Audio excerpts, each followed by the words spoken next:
Assalamualaikum warahmatullahi wabarakatuh. Salam demokrasi. Selamat berjumpa dengan Guson, pemerhati demokrasi Indonesia. Melalui Discovery channel YouTube ini, saya akan menganalisis kegiatan debat calon presiden tahun 2024 dengan analisis sebagai berikut. Pertama, tentang KPU sebagai penyelenggara pemilu. 1. Bahwa kegiatan debat calon presiden pemilu tahun 2024 bila dibandingkan kegiatan debat calon presiden pemilu tahun 2019 memang terjadi peningkatan kualitas. Namun bila merujuk pada metodologi debat, terjadi komunikasi yang bersifat liar atau wordly communication. Sebab terjadinya wordly communication karena tidak optimalnya fungsi para panelis yang ditunjuk oleh KPU. Fungsi panelis sebagai sumber materi dan pengendali materi, tetapi panelisnya pada hakikatnya gagasan yang disampaikan dan argumentasi yang disampaikan manusia tidak lepas dari latar belakang pendidikan dan pengalaman serta profesi yang dimiliki. Contoh, calon presiden nomor urut 1 dengan latar belakang seorang akademisi cenderung alur pemikirannya terstruktur, metodologis, idealisme, dan realistis karena materi dan pertanyaannya yang mereka sifatnya mikro dan pragmatis.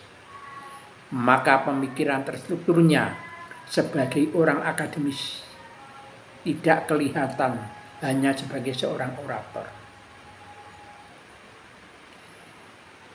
Calon presiden nomor urut 2 dengan latar belakang seorang profesi strategi cenderung alur pemikirannya terstruktur, dogmatis, tegas, dan lugas karena materi dan pertanyaannya yang mereka terima sifatnya mikro dan pragmatis.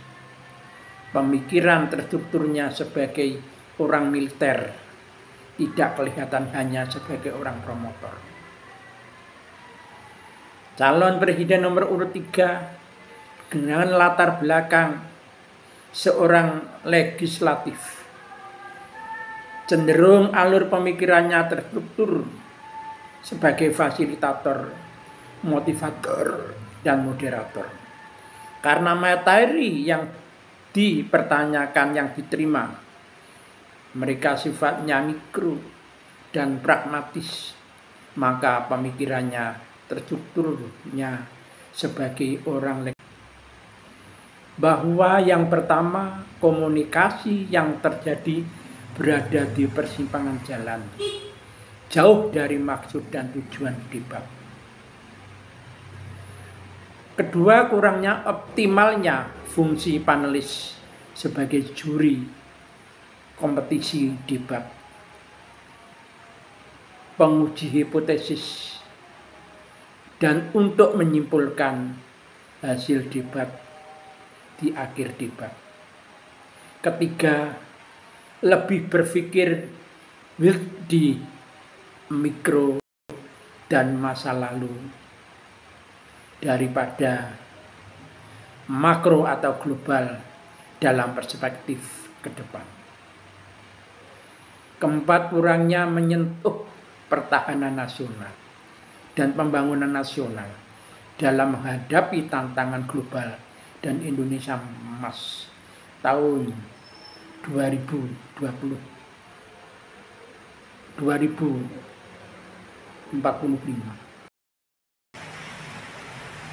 Demikian analisis kami sebagai pemerhati demokrasi di Indonesia.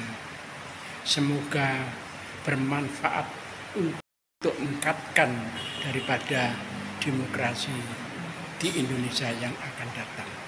Atas perhatiannya disampaikan terima kasih. Wassalamualaikum warahmatullahi wabarakatuh. Salam demokrasi.